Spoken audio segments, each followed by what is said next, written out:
Hello everyone, welcome to our YouTube channel GS planet by Navneet sir. हमने संविधान की topic wise question series start की थी, उसी कड़ी में आज आगे बढ़ते हैं और आज हम संविधान की उद्देशिका यानी कि प्रस्तावना से जुड़े हुए क्वेश्चंस को देखते हैं। तो स्टार्ट करते हैं। सबसे पहले क्वेश्चन करने से पहले हम उद्देशिका को देख लें। मैंने जैसी संविधान में उद्देशिका लिखी हुई है बिल्कुल उसी रूप में यहाँ पर लिख दी है। हम भारत के लोग भारत को एक संपूर्ण प्रभुत्व संपन्न समाजवादी पंथ निरपेक्ष लोकतंत्रात्मक गणराज्य बनाने के लिए तथा उसके समस्त नागरिकों को सामाजिक आर्थिक राजनीतिक न्याय, देख रहा होगा 3 प्रकार के न्याय, विचार व्यक्ति विश्वास धर्म उपासना की स्वतंत्रता, प्रतिष्ठा अवसर की समानता प्राप्त कराने के लिए तथा उन सब में व्यक्ति की गरिमा और राष्ट्र की एकता और अखंडता सुनिश्चित करने वाली बंधुता बढ़ाने के लिए दृढ़ संकल्प होकर अपनी संविधान सभा में आज दिनांक 26 नवंबर 1949 ईस्वी को एतद द्वारा इस अधिनियम को अंगीकृत, अधिनियमित तथा आत्मार्पित करते हैं। यह हमारे संविधान की है प्रस्तावना। इस प्रस्तावना को आप 2-4 बार पढ़िएगा कि उससे जुड़े हुए ढेर सारे क्वेश्चन आते हैं जो हम आगे भी सॉल्व करेंगे। ठीक है, इस प्रस्तावना का निचोड़ क्या है वो मैंने अगली स्लाइड में लिख दिया है कि प्रस्तावना हमें कम से कम 3 चीजों के बारे में बताती है कि भारत में सत्ता का स्रोत क्या है, यानी कि संविधान को इतनी ताकत किसने दी है। तो अभी हमने देखा कि प्रस्तावना शुरू हो रही थी हम भारत के लोग, ठीक है ना, यानी कि भारत में जो मेन रूप से ताकत है वो किसके पास है, जनता के पास है। ठीक है ना, ये हमारा प्रस्तावना से पता चलता है। दूसरा पता चलता है कि भारत में सत्ता का स्वरूप कैसा होगा। तो भारत पूर्ण प्रभुत्व संपन्न होगा, अभी हमने देखा। भारत में समाजवाद होगा, पंथ निरपेक्ष होगा, भारत लोकतंत्र होगा और भारत में गणतंत्र होगा। अगर हम ऐसी शासन प्रणाली अपनाते हैं तो इससे फायदा क्या क्या होगा, यानी कि सत्ता का उद्देश्य क्या है, हमने किस उद्देश्य से ऐसी प्रणाली अपनाई है। तो सभी को न्याय मिलेगा, स्वतंत्रता, समानता, गरिमा, राष्ट्र की एकता और अखंडता बढ़ेगी। ये कुछ बेसिक चीज हुई, मैंने जल्दी से जो कंक्लूड की। ठीक है ना, हम डायरेक्ट अपने आते हैं क्वेश्चंस पर। पहला क्वेश्चन है कि भारतीय संविधान की प्रस्तावना किन शब्दों से शुरू होती है। तो जैसा मैंने अभी डिस्कस किया, ये शुरू होती है हम भारत के लोग। आप प्रस्तावना को पलटकर देखेंगे तो पहला ही शब्द है हम भारत के लोग। ये शब्द ये बताते हैं कि भारत का जो संविधान है, देखने पर तो लग रहा है संविधान सभा ने बनाया, लेकिन एक्चुअल में ये ताकत दी हुई किसकी है, भारत की जनता की। यानी किसने संविधान बनाया है, भारत की जनता ने। अगर हम प्रस्तावना की अंतिम लाइन भी पढ़ें तो उसमें लिखा हुआ है कि हम इस अधिनियम को अंगीकृत, अधिनियमित, ये 3 शब्द आप देखिएगा, तथा आत्मार्पित करते हैं। यानी कि भारत की जनता ने ही इसको अंगीकृत का मतलब एडॉप्ट किया है, स्वीकार किया है। अधिनियमित का मतलब इनेक्ट किया है और आत्मार्पित का मतलब अपने में स्वयं में इसको उतारा है। अगला क्वेश्चन, भारतीय संविधान की प्रस्तावना में कितने प्रकार की स्वतंत्रता की चर्चा है। तो ये 5 प्रकार की स्वतंत्रता की चर्चा है। और ये 5 प्रकार कौन कौन से हैं, एक विचार की, दूसरा अभिव्यक्ति की स्वतंत्रता, तीसरा विश्वास की, धर्म की और उपासना की। ये स्वतंत्रता किसके द्वारा दी जा रही है, प्रस्तावना के द्वारा। तो क्वेश्चंस बना देते हैं कि कितने प्रकार की स्वतंत्रता है, तो 5, या कौन सी स्वतंत्रता नहीं दी गई है, दी गई है। तो इसको लेकर बहुत ज्यादा क्वेश्चंस बनते हैं। तो याद रखना, विचार, अभिव्यक्ति, विश्वास, धर्म और उपासना। अगला क्वेश्चन, संविधान की प्रस्तावना में भारत शब्द कितने बार आया है। तो ये भारत शब्द आया है हमारी प्रस्तावना में कुल 2 बार। पहला हम भारत के लोग और भारत को एक पूर्ण प्रभुत्व संपन्न समाजवादी वगैरह वगैरह। तो ये 2 बार हमारा शब्द आया है प्रस्तावना में भारत। कई बार ये क्वेश्चन पूछा गया है। अगला क्वेश्चन, भारतीय संविधान में प्रस्तावना की भाषा किस देश से ली गई है। तो ये भाषा ली गई है हमारे ऑस्ट्रेलिया से। ठीक है ना, इससे जुड़े हुए 3 क्वेश्चन की प्रस्तावना कहां से ली गई। अगर पूछा जाए कि प्रस्तावना का जो मूल तत्व है, ठीक है ना, मूल भाव है, ये किस विदेशी संविधान से लिया गया है, तो इसका आंसर हो जाएगा अमेरिका। यानी सबसे पहले अमेरिकी संविधान में ही प्रस्तावना को जोड़ा गया था।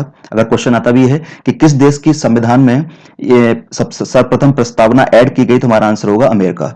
और वहीं से हमने प्रेरणा ली और भारत के संविधान में भी प्रस्तावना को जोड़ा। तो किस कहां से अपनाया गया है इस एलिमेंट को, इस मूल तत्व को, मूल भाव को, तो आंसर होगा अमेरिका। अगर ये आ जाए कि प्रस्तावना की भाषा किससे प्रेरित है, तो हमारा आंसर क्या हो जाएगा, ऑस्ट्रेलिया। ठीक है ना। और इसके अलावा कि हमारे अगर अपने ही कंट्री की बात की जाए, स्वयं के हमारे देश की, कि देश में किस दस्तावेज से प्रेरित है, ठीक है ना, वगैरह वगैरह, तो ये प्रेरित है हमारे उद्देश्य प्रस्ताव से। याद होगा सभी को, मैंने संविधान सभा में डिस्कस किया था कि हमारे नेहरू जी ने संविधान सभा के सामने 13 दिसंबर 1946 को उद्देश्य प्रस्ताव पेश किया था। किसने पेश किया था? नेहरू जी ने। और ये हमारा 22 जनवरी 1947 को संविधान सभा के द्वारा हो गया था पारित। तो इसी उद्देश्य प्रस्ताव में जितने सिद्धांत थे वो सभी सिद्धांत भी हमारे संविधान की प्रस्तावना में लिखे हुए हैं। ठीक है ना? तो भारत के दस्तावेज से पूछा जाए तो हमारा जैसे क्वेश्चन लिख दिया गया, प्रस्तावना किससे प्रेरित है? तो कैबिनेट मिशन प्रस्ताव, क्रिप्स मिशन प्रस्ताव, वेवेल प्लान वगैरह वगैरह, तो ये उद्देश्य प्रस्ताव से प्रेरित है। अगले क्वेश्चन पे बढ़ते हैं।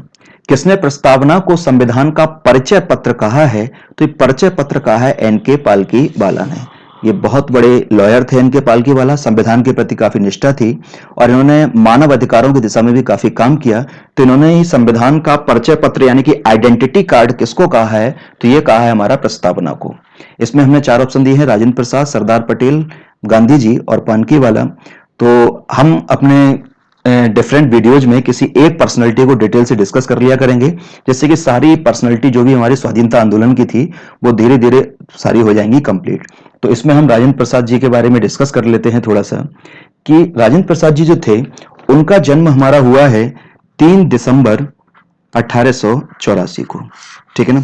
इनका जो उपनाम था वो उपनाम था राजेंद्र बाबू। इनको राजेंद्र बाबू कहकर पुकारा जाता था।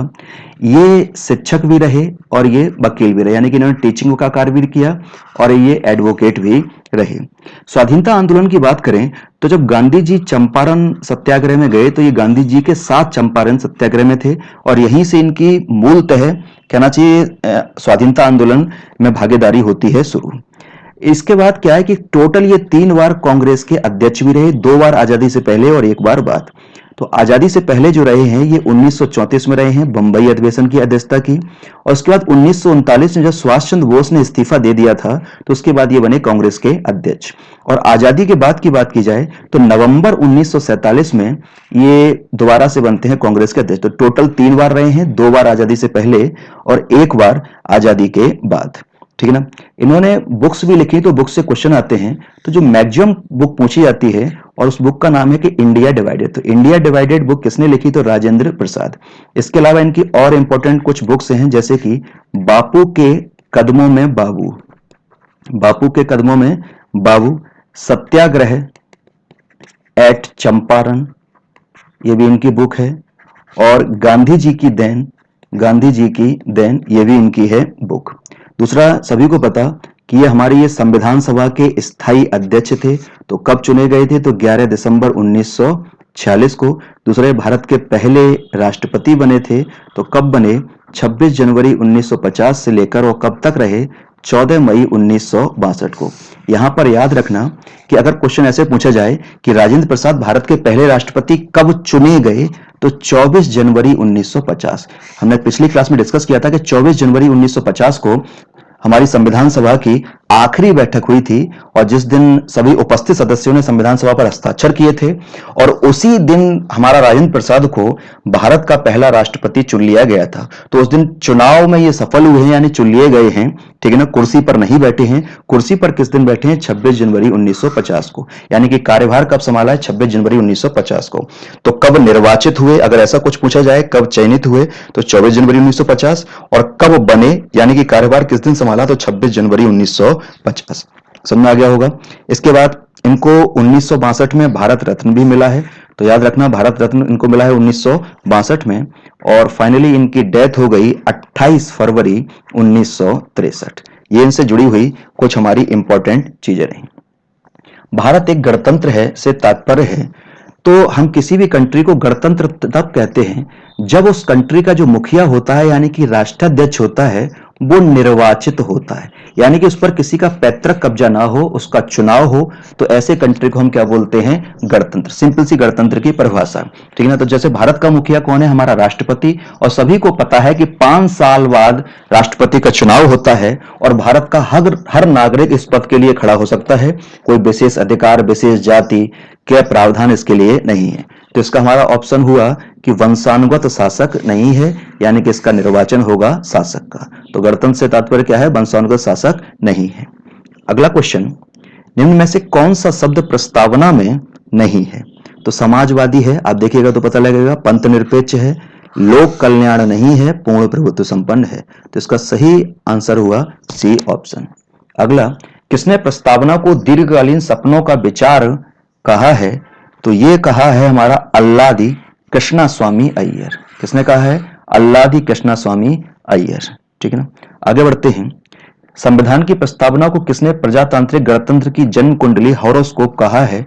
तो ये हॉरोस्कोप कहा है हमारा के.एम. मुंशी ने। किसने कहा है? के.एम. मुंशी। और सभी को पता होगा के.एम. मुंशी भी हमारे प्रारूप समिति के सदस्य थे। कभी कभार क्वेश्चन पेपर में इनका पूरा नाम लिखा हुआ आ जाता है, तो इनका पूरा नाम है हमारा कन्हैयालाल मणिकलाल मुंशी। कन्हैयालाल मणिकलाल मुंशी। ठीक है ना। आगे बढ़ते हैं कि प्रस्तावना में कितने प्रकार की न्याय की चर्चा है? तो प्रस्तावना में 3 प्रकार के न्याय की चर्चा है। जो मैंने सबसे पहले लिखा उसमें आप चेक करिएगा, वो 3 प्रकार के न्याय कौन से हैं? एक सामाजिक न्याय, एक आर्थिक न्याय और एक राजनीतिक न्याय। तो ये 3 प्रकार के न्याय दिए गए हैं, याद रखना बिल्कुल। ठीक है ना। दूसरी चीज क्या, कभी कभार क्वेश्चन बना देते हैं कि लिखे हुए न्यायों में से वरीयता किसको दी गई है? तो याद रखना कानून में जो चीज पहले है उसको वरीयता सबसे पहले। जैसे कि सामाजिक न्याय पहले नंबर पर, सबसे ज्यादा वरीयता सामाजिक न्याय को, दूसरे पे आर्थिक को और तीसरे पे हमारे राजनीतिक न्याय को। अगले क्वेश्चन पे आते हैं कि प्रस्तावना को भारतीय संविधान का भाग कब स्वीकार किया गया? तो यह स्वीकार किया गया है 1973 में। यहां से जुड़े हुए हमारे ढेर सारे क्वेश्चन कि क्या है कि प्रस्तावना संविधान में सबसे बाद में जोड़ी गई थी, तो ये देश में विवाद उत्पन्न हुआ कि प्रस्तावना को संविधान का भाग माना जाए या ना माना जाए। कई सारी चीजें हुई। 1960 में एक मामला हुआ, इसमें बोला कि नहीं है, लेकिन फाइनली 1973 में, और जब केशवानंद भारती बनाम केरल राज्य का मामला आया, सभी ने सुना होगा, इसमें 13 न्यायाधीशों की बेंच बैठी थी। ए.के. सीकरी इसके अध्यक्ष थे, हमारे चीफ जस्टिस ऑफ इंडिया तत्कालीन। इस बेंच ने फैसला सुनाया कि प्रस्तावना संविधान का भाग है। ठीक है ना। तो यहां से जुड़े हुए और भी क्वेश्चन जुड़ गए कि कब सुनाया गया या प्रस्तावना कब भाग बनी? तो 1973 में बनी। किस मामले में निर्णय सुनाया गया? तो केशवानंद भारती बनाम केरल राज्य का मामला। दूसरा क्या है कि यहां से एक जुड़ा हुआ क्वेश्चन और देख लेते हैं कि एक और मामला हुआ एस.आर. बॉम्बई बनाम भारत संघ। ठीक है ना। यह मामला हुआ 1994, और इस मामले में प्रस्तावना को संविधान का मूल ढांचा या आधारभूत संरचना, दोनों शब्दों का एक ही मतलब, आधारभूत संरचना घोषित किया गया। कुछ लोगों को पता होगा मूल ढांचा आधारभूत संरचना क्या है, अभी शॉर्ट में, अदरवाइज डिटेल में हम इसको देखेंगे अपना संविधान संशोधन वाले टॉपिक में। मूल ढांचा वो चीजें हैं जिन पर हमारा संविधान टिका हुआ है, यानी कि जो पिलर है, जैसे कि लोकतंत्र पिलर है, गणतंत्र पिलर है, समाजवाद पिलर है। ठीक है ना। तो ऐसी चीजों को बोला जाता है मूल ढांचा। ठीक।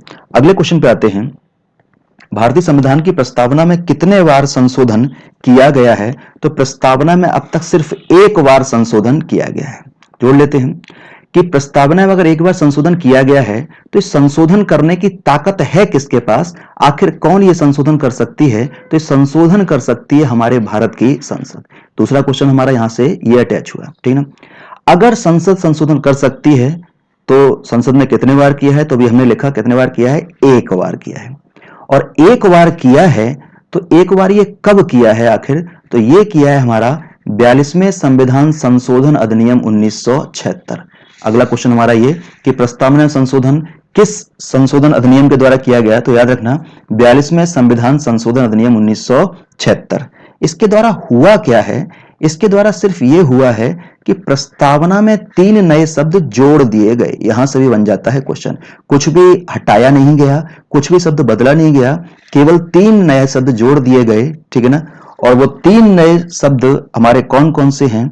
एक शब्द था हमारा समाजवाद, एक शब्द था हमारा पंथ निरपेक्ष, और एक शब्द है हमारा अखंडता।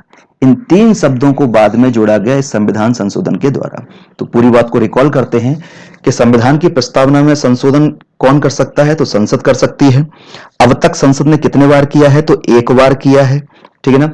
1 बार किया है तो कब किया है? अगली चीज बन जाती है। तो 42वें संविधान संशोधन अधिनियम 1976 के द्वारा। इसके द्वारा किया क्या? तो 3 नए शब्द जोड़ दिए, और 3 नए शब्द कौन से हैं? तो समाजवाद, पंथ निरपेक्ष और अखंडता। अगले क्वेश्चन पे आते हैं कि भारतीय संविधान के द्वारा कौन सी स्वतंत्रता नहीं दी गई है? तो अभिव्यक्ति की दी है, धर्म की दी है, विचार की दी है, आर्थिक स्वतंत्रता नहीं दी गई। हमने देखा था अभी शुरुआत में कि 5 प्रकार की स्वतंत्रता दी गई थी, विचार, अभिव्यक्ति, विश्वास, धर्म और उपासना। आर्थिक स्वतंत्रता नहीं दी गई। अगला क्वेश्चन कि प्रतिष्ठा और अवसर जैसे शब्द प्रस्तावना में किस रूप में शामिल हैं? तो इस समानता में शामिल है, ठीक है ना। प्रस्तावना पढ़ेंगे तो उसमें 2 टाइप की समानता की बात की है, प्रतिष्ठा और अवसर की समानता। अगले क्वेश्चन पे आते हैं, संविधान की प्रस्तावना में क्या शामिल है? तो गौरव भी है, अखंडता भी है, न्याय भी है। तो उपरोक्त तो सभी तत्व हमारे संविधान की प्रस्तावना में शामिल है। ठीक, जो प्रस्तावना मैंने पहले पेज पे अटैच की उसको जरूर पढ़ेगा, सारे क्वेश्चन उसी से जुड़े हुए हैं। अगला क्वेश्चन, संविधान की प्रस्तावना में क्या नहीं है? सामाजिक न्याय है, आर्थिक न्याय है, राजनीतिक न्याय है। इन तीनों न्याय की चर्चा थी, लेकिन शैक्षणिक न्याय हमारी प्रस्तावना में नहीं है, तो आंसर हो गया इसका डी। अगला, प्रस्तावना के संबंध में क्या सही है? ठीक है ना, यह संविधान का भाग नहीं है, तो अभी हमने डिस्कस किया कि प्रस्तावना संविधान का भाग है, तो ये गलत हो गया। यह न्यायालय के द्वारा प्रवर्तनीय नहीं है, तो ये हमारा सही है। अभी बता रहा हूं प्रवर्तनीय मतलब क्या है। इसमें 3 बार संशोधन किया गया है, गलत, इसमें 1 बार संशोधन किया गया है। तो हमारा सही आंसर कौन सा हुआ? बी, कि न्यायालय द्वारा प्रवर्तनीय नहीं है। प्रवर्तनीय का मतलब है कि क्या प्रस्तावना को या प्रस्तावना के तत्वों को न्यायालय के द्वारा लागू कराया सकता है? प्रवर्तनीय मतलब लागू कराया जाना, तो इसका आंसर हुआ नहीं, क्योंकि न्यायालय कोई भी कार्य करता है तो वो पूर्व निर्धारित कानून के आधार पर ही कार्य करता है और निर्णय सुनाता है। ठीक है ना, तो हमारे न्यायालय ने यानी कि सर्वोच्च न्यायालय ने प्रस्तावना को प्रवर्तनीय नहीं कहा है। अगला क्वेश्चन, प्रस्तावना में वर्णित स्वतंत्रता, समानता, बंधुत्व आदर्श कहां से प्रेरित हैं? तो ये हमारे प्रेरित हैं फ्रांसीसी क्रांति। फ्रांसीसी क्रांति जो 1789 में हुई वो इन्हीं शब्दों के आधार पर लड़ी गई। ठीक है ना, तो ये हमारे जो आदर्श हैं वो कहां से प्रेरित हैं? फ्रांसीसी क्रांति से। अगला क्वेश्चन, प्रस्तावना के शब्दों का सही अनुक्रम क्या है? अब ये क्वेश्चन क्या, ऐसा क्वेश्चन आता ही है कि हमारे प्रस्तावना में ढेर सारे शब्द लिखे हुए हैं, तो जिस क्रम में प्रस्तावना में लिखे हुए हैं उसी क्रम में इनको लिखाना है। ठीक, तो हमारी पहली लाइन की क्वेश्चन, और पहली लाइन में हमारा कैसे लिखा हुआ है? हम भारत के लोग भारत को एक पूर्ण प्रभुत्व संपन्न, समाजवादी, पंथ निरपेक्ष, लोकतंत्रात्मक गणराज्य बनाने के लिए, ये पहली लाइन है। आप चेक करेंगे तो उसको हम तुलना करते हैं तो पूर्ण प्रभुत्व संपन्न यानी कि संप्रभु, समाजवादी, पंथ निरपेक्ष दिया नहीं है इसमें, लोकतंत्र का मतलब ही प्रजातंत्र, और गणतंत्र। ये क्रम बिल्कुल सही है, तो हमारा इसका बी ऑप्शन हुआ सही। ठीक है ना। अगला क्वेश्चन, प्रस्तावना से क्या स्पष्ट नहीं होता? तो शासन के उद्देश्यों का विवरण स्पष्ट होता है, हमने अपना शुरुआत में ही देखा। संविधान को अंगीकृत करने की तिथि देख लिया, 26 नवंबर 1949। शासन व्यवस्था की प्रकृति भी पता लगती है कि भारत में लोकतंत्र भी होगा, गणतंत्र होगा, समाजवाद होगा। पूर्ण रूप से लागू होने की तिथि ये पता नहीं होता हमारी प्रस्तावना से। ठीक है ना, तो इसका आंसर हुआ हमारा डी। अगला क्वेश्चन, प्रस्तावना को संविधान की आत्मा किसने कहा है? तो प्रस्तावना को जो संविधान की आत्मा है वो कहा है ठाकुरदास भार्गव ने। किसने कहा है? ठाकुरदास भार्गव ने। इससे हमारे ढेर सारे क्वेश्चन बनते हैं, कुछ अंबेडकर ने भी कहा है, कुछ वगैरह वगैरह। तो क्या है कि हमारी प्रस्तावना जो है, ठीक है ना, उसको जो आत्मा कहा है वो 2 लोगों ने कह दिया। ठीक है ना, एक हुए हमारे ठाकुरदास भार्गव और एक हमारे सुप्रीम कोर्ट के जस्टिस हुए हैं हिदायतुल्लाह। ठीक है ना, तो इन दोनों लोगों ने प्रस्तावना को संविधान की आत्मा कहा, याद रखना। ठीक है ना, तो केवल वन लाइनर पूछा जाए कि किसने कहा है, कोई न्यायाधीश ना पूछा जाए वगैरह वगैरह, तो हम मार के आएंगे ठाकुरदास भार्गव। क्या मार के आएंगे? ठाकुरदास भार्गव। दूसरा, किस न्यायाधीश ने कहा है? तो न्यायाधीश हुए हमारे हिदायतुल्लाह। और पूछा जाए किस मामले में इन्होंने ऐसा बोला, किस बाद में बोला, क्योंकि न्यायाधीश ज्यादातर उनके मामले कोई सामने कोई मुकदमा पहुंचता है, मामला पहुंचता है, उसी में कुछ वो सिद्धांत निर्धारित करते हैं। तो 1967 में हुआ था हमारा गोलकनाथ बनाम पंजाब राज्य का मामला, गोलकनाथ वर्सेस पंजाब। तो इसमें इन्होंने प्रस्तावना को संविधान की आत्मा कहा है। तो मान लो क्वेश्चन में दोनों हो और डायरेक्ट पूछा जाए संविधान की आत्मा किसने कहा है, तो आंसर होगा ठाकुरदास भार्गव। और किस न्यायाधीश ने कहा है? तो हिदायतुल्लाह ने कहा है। ठीक है ना, बिल्कुल।